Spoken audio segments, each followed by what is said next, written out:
Hi, I'm Niki and welcome to Movie Talk.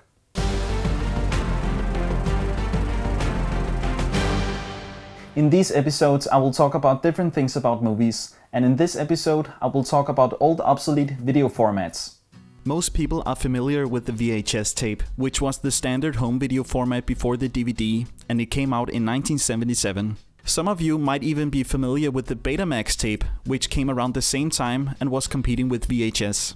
Both formats were pretty similar and used the same technology of magnetic tape for video and audio. Betamax was smaller and had less runtime than VHS, but Betamax had slightly better video quality.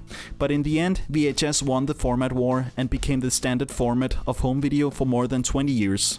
But many people probably don't know that there was another home video format, which came out in 1978, only a year after VHS and Betamax.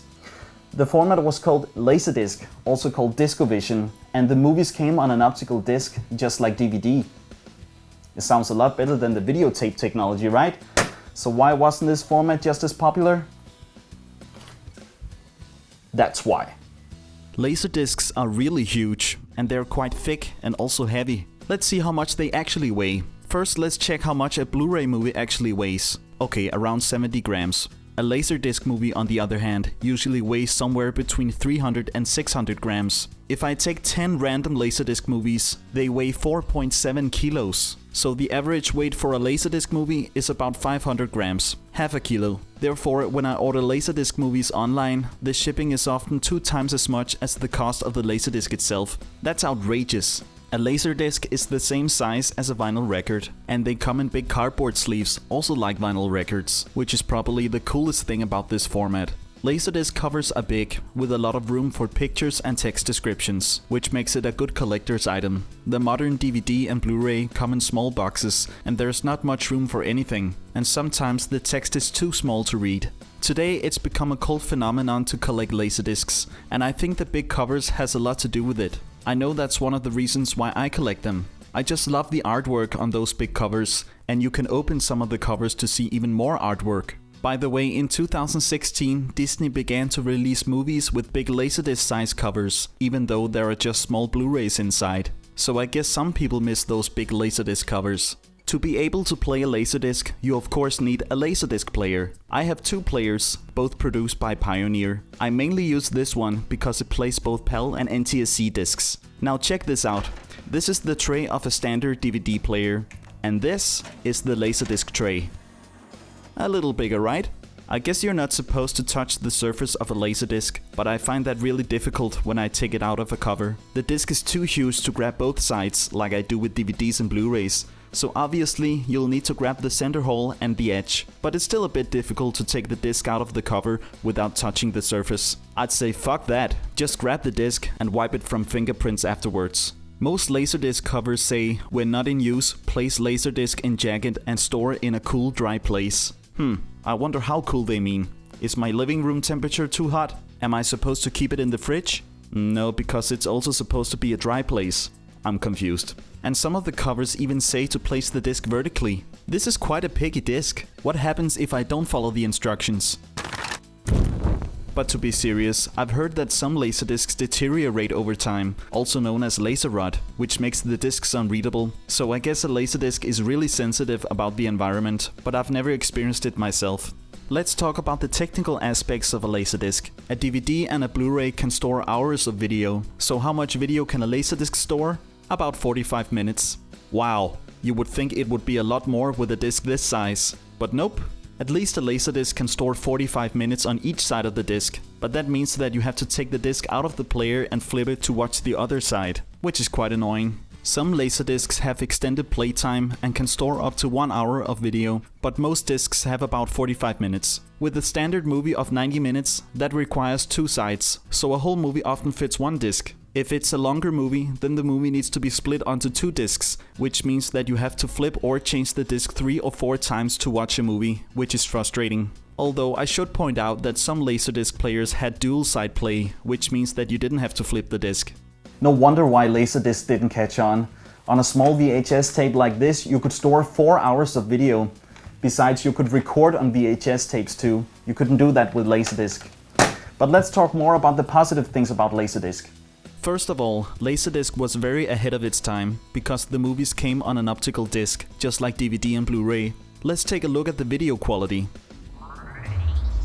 Today it's nothing special, but back in the days the video quality was amazing. Even though the movies were on an optical disc, it's not digital video like on a DVD. It's actually an analog video signal, so if a disc is dusty or been scratched, the image doesn't freeze or pixelate like a DVD does. It glitches pretty much like a VHS tape, or loops the video like a damaged vinyl record. And when you fast forward, it also looks like fast forwarding a VHS tape.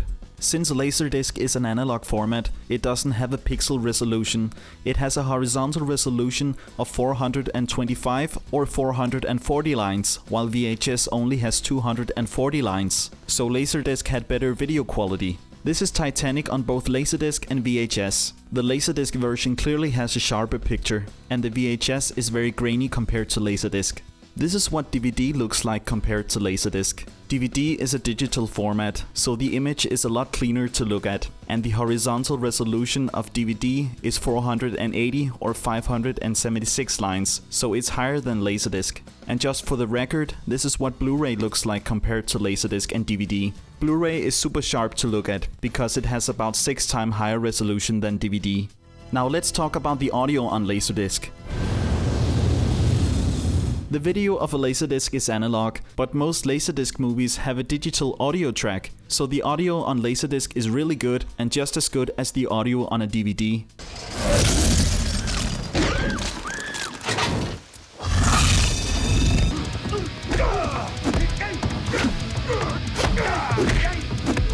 Let's go back to Titanic and this time compare the audio between VHS and Laserdisc.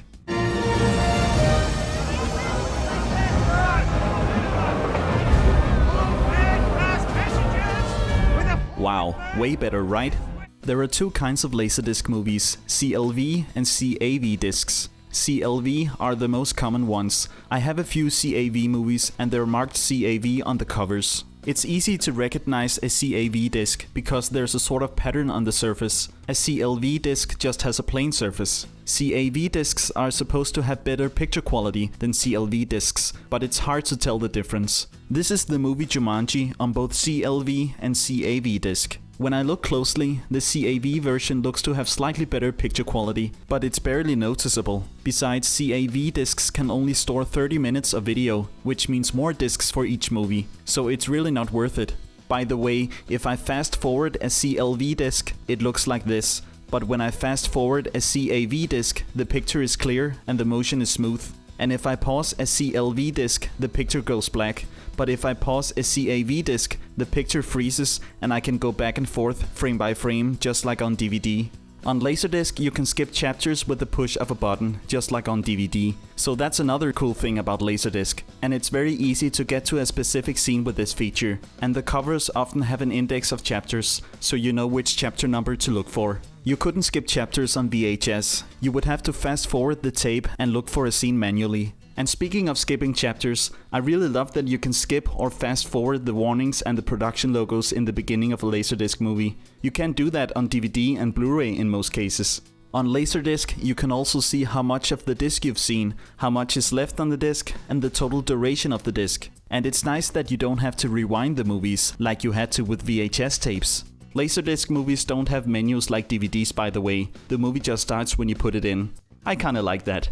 Many Laserdisc movies also have special features, like behind-the-scenes documentaries. That's common today with DVDs and Blu-ray, sure, but not many VHS releases had that. That's another thing what made Laserdisc ahead of its time.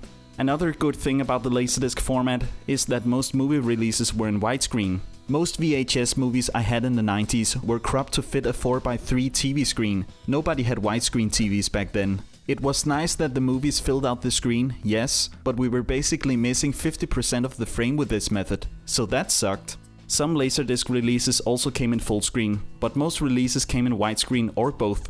For example, I have Star Wars on Laserdisc in both full screen and widescreen. Speaking of Star Wars, if you're a hardcore fan and want to own the original unaltered Star Wars trilogy, then the best release is the Star Wars Laserdisc edition from 1993 called the Definitive Collection. It's the best official release of the movies before George Lucas began ruining the movies in 1997 with the use of CGI. If you've seen my video where I visit all the filming locations of Star Wars, I do mention that there is a DVD release from 2006 of the original unaltered trilogy, but the picture quality doesn't live up to DVD standard because it came from the 1993 Laserdisc edition. The collection is a bit rare though. I bought my copy on eBay for $165 and the shipping was quite expensive. I already mentioned that Laserdiscs are heavy and weighs about a half a kilo each movie, but the Star Wars collection weighs 4.6 kilos for 3 movies. You think that's enough? To be fair, there is a book in there that comes with the collection, which is quite heavy, but the discs take up most of the weight. Unfortunately, the Star Wars trilogy are on CAV discs, which have less runtime as I talked about earlier, and each movie is more than 2 hours long, which means that each movie takes up 3 Laserdiscs that you have to flip. So to watch the whole trilogy, you need to change and flip Laserdiscs 18 times. Jesus. Even though Laserdisc never became as popular as VHS, the format still managed to coexist until 2001, right around the time when the DVD format became the new standard. So Laserdisc actually existed for 23 years. The Laserdisc players and movies were quite expensive compared to VHS, so it was mainly the big movie enthusiast who bought it. If you wanted the best video and audio experience at home, then Laserdisc was the superior format. Anyway, that was my review of Laserdisc. Soon I will take a look at some other home video formats.